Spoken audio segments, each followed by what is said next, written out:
my brother-in-law, Roger, had to modify an intermittent fasting plan that would work for his crazy schedule. So enjoy this interview where we dig into the details of his weight loss journey. So, Roger, thank you for being with us today. Why don't you introduce yourself and just tell us what you do? Thank you. I'm Roger Cox. Some people call me Coach Roger Cox. Some people call me Dad. Some people call me Raj. I live in Georgia. I'm at a boarding school. I'm married to Amy. We've been married for 25 years, and we have 4 children, Nathan, Abby, Katie, and Emily. And in the boarding school that I'm at, I do a few different things. One of them is admissions work. So I interview people on Skype or in person. I travel and visit with families that are students at our school already. And I visit with potential students and their families. And then I have networks of educational consultants in various places around the world who help us identify who would be good students for our school. And our school is a really good educational environment with great diversity, 49 different countries. It's a really special place, and I'm super happy to be here. Excellent. So why don't you tell us how you're finding success right now with weight loss? Like what does that look like right now for you? Well, what I really do is I took a motivation from someone named Kayla and started messing around with intermittent fasting, and I had some benefits, and I could see that it was progress, but it wasn't really fitting me exactly. Probably not for great reasons, but my own personality. And but what I modified it. I basically created a modified version of fasting, and so what I do is on an estimated amount of time, 1 or 2 days a week, I try to just do a complete fast. And on the other days during the week, I either keep it to one meal, might be a breakfast, lunch, or dinner, or I do whatever I want that day. And that fits my schedule better. And I have some sort of reasons why that is, but that's how it lays out right now. So like today is a day that I'm about to travel. I've got up this morning. I did some things this morning in the gym, and I'll do a few things in the office, and then I'll hit the road, and I'll get to the airport, and I probably won't eat today. Today will be a great fast day because I'll be busy. I will not be sitting down to eat a meal with anybody. I won't feel obligated or enticed. So I'll just go the whole day without eating and make sure I drink a lot of water. So basically you're doing sometimes like a 48-hour fast, right? Yes, 24 is pretty easy. 48 gets a little more difficult. Not even so much for the desire to eat, but just the convenience of what I'm doing. Because if I'm meeting with people, they often center around meals, and I don't really want to be rude. I really like to, if somebody offers me pie, I like to eat it. Because it's kind and gracious. So anyway, when I'm busy at work, just doing normal office stuff and travel stuff, I can easily not have a meal. So 24 hours is pretty doable to fit in my schedule. To do 48 is complicated. But also being at home is hard because when you're not busy, it's a lot more difficult to avoid eating. Right. So would you say you don't really have a daily routine? It kind of varies for you, it sounds like, based on just travel. You kind of have to wing it sometimes. Yeah, and that's what I had to modify for because I couldn't really stay committed to a plan because my days are so different. And within those days, I found myself honestly being really frustrated if I had a plan that, okay, I'm only going to eat a meal at night every night this week with one cheat day. It just didn't fit well. Each day was a little different, and I'd hit that window when I'm supposed to eat, and I may not be able to at that time for various reasons. And it would sort of dominate my thinking. Right. I honestly I couldn't concentrate as much on other things because I just kept thinking about when I was going to eat. And so I just didn't want to be ruled by that. I wanted to be more ruled by what fit my schedule. And I just sort of messed around with it for a while and found that when I do fasting days, I mean, I shed a pretty good amount of weight in one day. Um, and I don't feel bad. I actually probably feel better on days that I fast. I don't feel like I don't feel weak as long as I drink enough water, and Mm, I don't feel really that I've deprived myself. It's a decision. It's not a punishment. It's just mm. today is a day that I'm busy and I'm not going to eat. And how much weight have you lost? Well, I started around January, about the first week in January of 2018, and I lost uh, 37 pounds in somewhere around 3 months. I don't do a really great job of weighing every day. I'm not the prototypical, I'm going to map this out. And that's why I had to adjust it too, because I don't do well with that. Mm-hmm. I get very frustrated if I don't follow the plan. Mm-hmm. So if I don't have a really rigid plan, I don't feel frustrated. So I have a general approach as opposed to a specified plan. And I ended up losing 37 pounds. I put some back on, and so I'm hovering around from total weight, from where I was about 25 to 30 from where I was at my highest. That Okay. I'm down 25 to 30 from where I was at my highest, which is good. I'm happy. Mm-hmm. I could probably stand to lose a little bit more weight, but I don't need to. I'm healthy. Right. I'm fine. My clothes fit. That's always important. Yeah, I mean, that was kind of my motivation. My clothes weren't fitting anymore, and I didn't want to go buy new clothes. So, have you always had a challenge with your weight? Like, is it something from the time you were a kid, or, tell us a little bit about that? No, not at all. When I was a kid, I had an extremely high metabolism. I was always playing sports and running and jumping, never thought about it at all. I was very much I'll eat anything type of person. I was the kid at school that if you had leftovers, I was asking you to give them to me. And if you were at the lunch line, I would tell you to get all the things they offer you. Don't turn it down because I'll eat that. And I just would eat anything, anytime, anywhere. And so therefore, as I got older and stopped being quite as busy, yeah, it became a little bit of a problem because I still have that tendency to be willing and able to eat almost anything, anytime, anywhere. I don't understand even like, well, I'm not hungry. What does that mean? I don't even understand what that means. There's some food there. Just eat it. So Yeah, yeah, I mean, it's been a bit of a struggle as an adult, but I wouldn't say that it's been excessive, but enough that it's not always comfortable. Clothing changes, and then it can start to put pressure on your heart, obviously physically. So right. part of the motivation, but so it's been um again, I wouldn't classify it as a struggle. I mean, it's not a fair thing to say that, this is terrible. I'm really overweight. I mean, no, I'm not. I was never that overweight, and nobody really is. Right. It just depends on how they feel about what they're doing, and if they don't Right. feel like they are the weight that they want to be, then make an adjustment, and that's kind of what I decided. Like, I didn't like a few things, and I made an adjustment. So, what was it that made you decide to lose weight, like to do something about it? Was it just the clothes weren't fitting right, or was there a specific moment where you're just like, I've had it?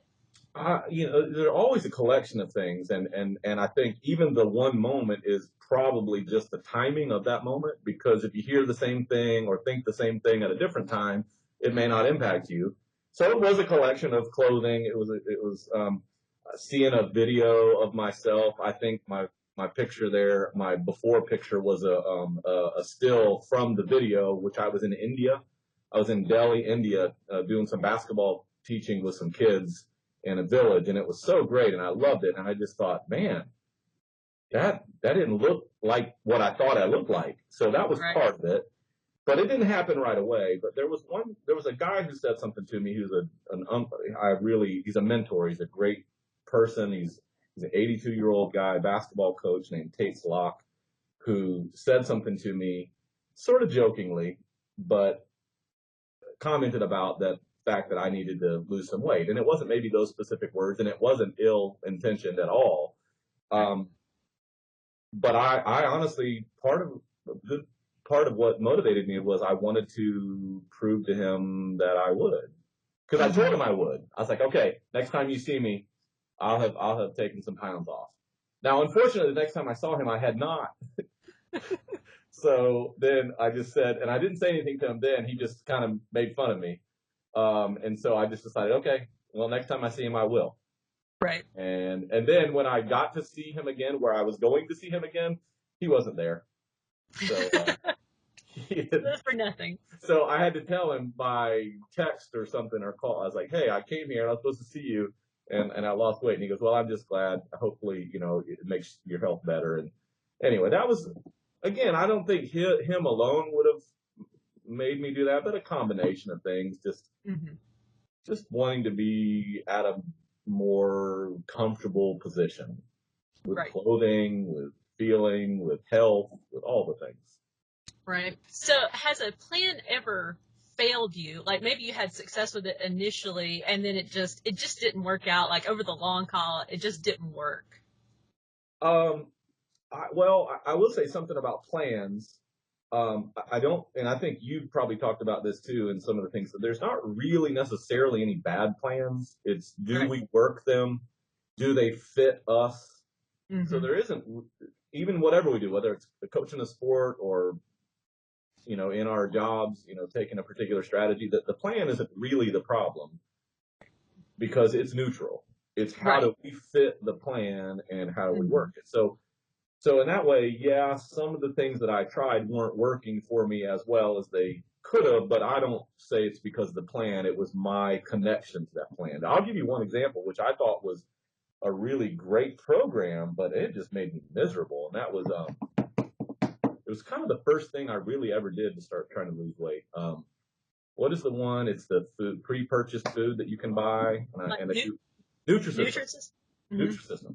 I thought it was fantastic. I thought the program was good. I didn't think the food was bad. Um, but I couldn't think about anything the entire day other than what is my next meal or snack? I'm Right. going to die between now and then. And I felt like my body was eating itself, which was probably good, but it like made me depressed. Right. I just didn't like it. It made me depressed. Like, for example, I'm in the middle of it and I'm doing well, losing weight. It's a good plan, but I'm Mm-hmm. doing a barbecue for like 20 people and I'm cooking the food and I'm eating a little round patty of something and I was frustrated. Like, I don't want to live like that. Like, Right. on the day that I'm barbecuing with friends, I want to eat what's there. Now, I can Right. choose certain foods not to eat, but I don't want to just completely deprive from all opportunity. Right. So, again, it just didn't fit me, Mm-hmm. but it worked. I mean, Right. I lost weight, but Mm-hmm. I feel like I got depressed. And that's Right. not good. That's not good. You No. don't want to be depressed. Then that leads to more problems Right. and Yeah. potentially more eating problems because then you just gorge on trying to make depression not feel so strong. Right. Right. So, do you feel like anything has changed for you this go around? Like when you compare like Nutrisystem, for example, to intermittent fasting, like do you feel like your relationship has improved with food, or has anything changed, like mindset wise? I mean, I think just all doing that and a few other versions of things, I've just learned that if I have a real regimented plan, it's going to be a problem for me because of my schedule and the way I feel about moments. Again, like if I'm with a family in another country and they've invited me to their home or a restaurant I don't want to be there saying, well, no, I can't eat that or I can't eat Right. until this time. I just don't want to do that. Um, it's not even about, the ability to do it. I could do it. I could Hmm. have the willpower to do it. I just don't want to be that. Right. So, I might have gotten away from the particular question that you asked in my Yeah. mind. No, I think you're bringing up a good point because that's something a lot of people I think struggle with intermittent fasting specifically is they get really frustrated with other people for urging them to eat. And I think that's an important point to bring out is it's not that they're trying to make you fail. They're just trying to share a meal with you, right? Like there's more to eating than just the food. Absolutely. There really is. And so what I kind of try to implement is that if I'm at a meal time or whatever and I don't need to eat, then I just won't eat. Mm-hmm. So I don't eat breakfast anymore, really, almost ever, unless I have a breakfast appointment with somebody. Mm-hmm. And then I'll Right. probably eat some eggs or something that's not too much. But I have been able to, because of this, because of starting with intermittent fasting and doing the end of the day and then sort of seeing what I can and can't do. If I don't need to eat, if it's lunchtime and I don't have particular people that I need to see, I'll just keep working. It's no big deal. I don't need to eat. I'll Right. eat when the time comes. I want to save those times, which may fluctuate, but I want to save those times for times that I'm going to be with people at a party or a get together, and then I can eat and not worry about it. Right. So is there any particular challenge that you still really face with food, like something you're trying to, get past it, but it's still a thing? Well, I really like to eat. I mean, so if I go, the last couple times I've intended to do a 48-hour fast, which was reasonably fine. But as an example, toward the end of it, the most recent one, I was going to go to a movie. My youngest daughter wanted to go to a movie, and I was planning on not eating, but she wanted to go to Zaxby's, and then she bought a meal, and I'm sitting across from her, and I started eating a couple pieces of chicken and a couple pieces of fries, and then she didn't want to finish it, and she didn't want her bread, so I Right. just ate all of it. And but the good thing is I didn't feel bad because I don't have to do it like that. I Right. don't have to go 48 hours. I just will do it if the schedule allows for it. But since I was going to a movie with her, I didn't want to be the whole time miserable and frustrated. So there's some food. I didn't have to have it, but on the other hand, it's there. Okay, we're engaging, we're interacting. I eat a little bit of her food, and we go on, and it's fine. So, Mm-hmm. and the other thing that like, I would say that the problem would be is that if I decide I'm not going to eat on a given day, and I get to the end of the day, and for some reason I do eat, it is very likely that I will eat a ton. I'll just Uh, I'll just keep eating and right. into the night. You know, it's nighttime. I'm watching TV. Everybody's asleep, and something's there. I'll just eat it. Right. So one of the best tactics I have is that if I'm going to do a fast day, or especially a 48-hour fast day, is to go to bed early. Right. Mm-hmm. Because if I stay up, especially if I'm watching TV or a show or a movie or anything on that has any promotion of eating something, it has the tendency to compel me. So Mm-hmm. the best thing to Mm-hmm. do is just go to bed. Right. Good advice. So is there any big takeaway from this journey so far, like one big lesson that you're really glad that you've learned? I think it's a little bit I think it's a little bit flipped for me because I was thinking about that at one point, that it's more about the lessons I learned in other things that I've applied to this. Ah. Not that I'm not learning lessons, because I sort of Mm-hmm. always feel like I'm learning lessons, almost to an annoying degree for other people. Because I'm always like, oh, I'm doing this and I learned this, and I think sometimes people roll their eyes. I think literally some people that I know very close to me roll their eyes often. But they just embrace that when I'm just going to talk for a while about this thing that I've learned or I'm learning. But so what I'll say is that I learned things from a lot of different events and activities and moments, but some specific ones that I think they're help are like hiking, long distance hiking. I learned about food and how it impacts us a great deal through hiking because there's different types of foods that have different fuel levels. They burn at different rates. Mm-hmm. Um, sugars will burn really quickly, and that can be valuable for the right moments in time. Mm-hmm. Fats, oils, those things burn a lot slower, and they can be more long-term endurance. Um, and then obviously there's things in between those, but those are your two main categories for your hiking. Proteins, obviously, as well. So the most neutral in terms of not having would be protein. You've got to make sure you have protein, but your sugars, when used properly, are really valuable, but you have to use Right. them properly and the right kind of sugars. And then your fats and oils also can be really valuable. And the way I just kept viewing it is short burn and bursts, and long burn and duration. So good fuel for a fire is a really dense log that will stay, burning, but not super hot for a long time. Whereas other types of wood can just pop up real quick. And then the same thing happens with the food we eat. So, and then the other thing with hiking that I really learned is what you can do. There's so many things in life you can do. You say you can't, but you do it when you have to. Right. So if I have to walk 20 miles today with a giant pack on my back and I can't eat the entire day, I just did it. Mm-hmm. So Right.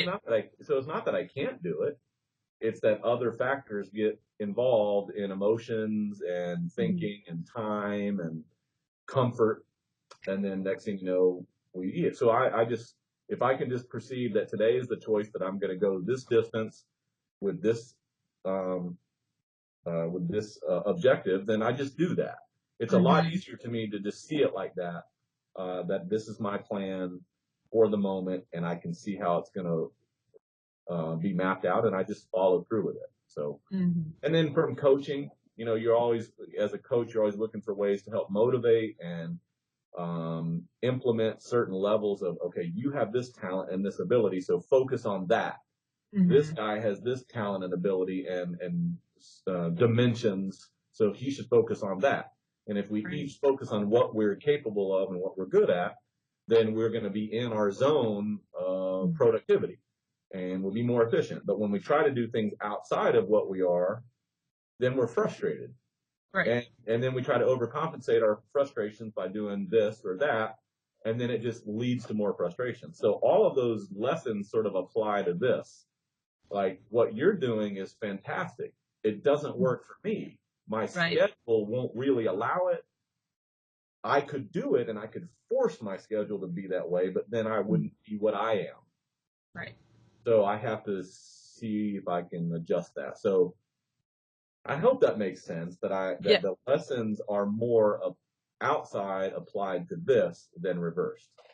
Yeah, and that's so funny. That's something I found too. Like I learned a lot more about weight loss from like business success books and mindset kind of books than I ever did from a diet book. So I didn't really read any books about intermittent fasting or anything like that. It was more about, like the book Born to Run. It talked about all these people that were doing these ultra marathons, and it really was a change in mindset about how much we're capable of that we really don't know that we are. So I agree. And I think the thing in my life now, I've had lots of moments in my life, whether it was playing sports as a kid or going through college and doing, doing poorly academically and then well academically. I learned a lot of things, but really in my adult life, the thing that changed was deciding to start hiking, to start backpacking.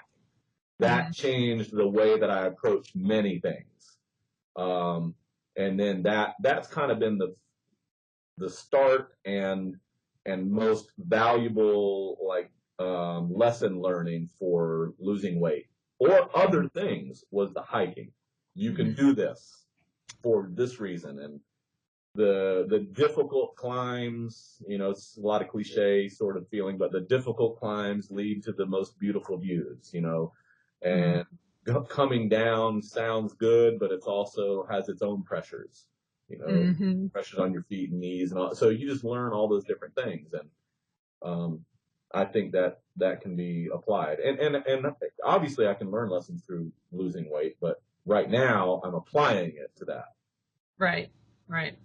Yeah, we were just in Yellowstone, and we were at Tower Falls, which is beautiful, but there was a little trail that went, down from there, and there was a sign that said, there's no view of the falls down here. So people would go like halfway down, and we went all the way down, and there gets to a point where it's not maintained anymore, but you can still go down and you can make it all the way down into that valley. So it was a difficult, thing to do. But we were so glad we did it. It was pretty steep and everything, but it was like the best view we had of the park the entire time we were there. And we tried to tell people, like, it's so worth it. Like, ignore the sign. And people would just go like halfway down and then they would just give up and go right back up. And it was just like, you don't know what you're missing out on. Absolutely. The difficulty, not only if you go through the difficult or unpaved path to get to that view, and you get to some beautiful views, but there are some cases in life, mountains included, where you can get there easily. So I could walk for hours and hours and hours and hours and miles and get there and see this beautiful sight, or I could drive there and walk a few minutes. Right. So some people might say, well, I could just drive there and see it. And I get that. And if that's but there's something about how it's viewed when you get there. If you took the journey to get there, you see it differently. Right. Even if it's the same view. So if your journey to get to the point, whether it's losing weight or whatever, is long and difficult, man, you value it so much more. So somebody lost 30 pounds, somebody lost 20 pounds, somebody lost 50 pounds. It doesn't matter the number. How did you go about getting there, and what did you experience in the process? And your view of that moment is much greater than anybody else's view because you walked it. And walking that and getting to that view is better than the view itself. And it's sort of cliche, but it's true. It's just really, it feels so much better. It's so true. Beautifully said. Okay, so to wrap up, is there any question that I did not ask you that you really wish I would have asked you? Well, yeah, but it may not apply to this. I mean, I've asked it before, but I always wondered, like, why did you and your husband, my brother, not ask me to use my name for one of your children? I don't understand. It seemed like an obvious choice, and I would have said yes. It was a gross oversight on our part, although our youngest, now his radio call sign is Roger Bear. So Okay. at least, you kind of got sort of included, I guess. Well, it was more about radio, but. I mean, I get it, but that's generic because Roger in radio, I mean, Roger Bear. Yeah, so it's probably not related to me at all, but no, I can't think of any questions related to this that I could have been asked. And I thought about it, but I don't think of anything. I mean, I do thank you for being what you're being for yourself and your family, but for so many other people. Like, it was motivating. Really, in addition to all the other thoughts I had, what you were doing was a huge part of inspiration. Like, wow, that's great. And I can do something similar to that. So I tried to do what you were doing, and I wasn't good at that. But I was motivated by the general idea. Well, awesome. So, Roger, if people would like to connect with you, how's the best way that they can do that? I think that Twitter, Coach Roger Cox. Facebook is fine too. It's just Roger Cox. And I imagine you'll include a link somewhere there for those two things. I will. Instagram. I think it's also Coach Roger Cox. I don't use it as often. I still haven't figured out Instagram. I mean, I know what it does, but it just doesn't flow with me very easily. It's sort of like the same diet things. Like Facebook, because I think it's like the younger people always say this for old people. Well, I get it. I mean, Facebook makes sense to me. Right. Twitter makes sense. Instagram is clunky and makes me feel weird. Okay. Well, thank you so much again, Roger, for agreeing to come on here. I appreciate all the lessons. And so we will see you later. Awesome. Thanks so much. Take care, Kayla. All right.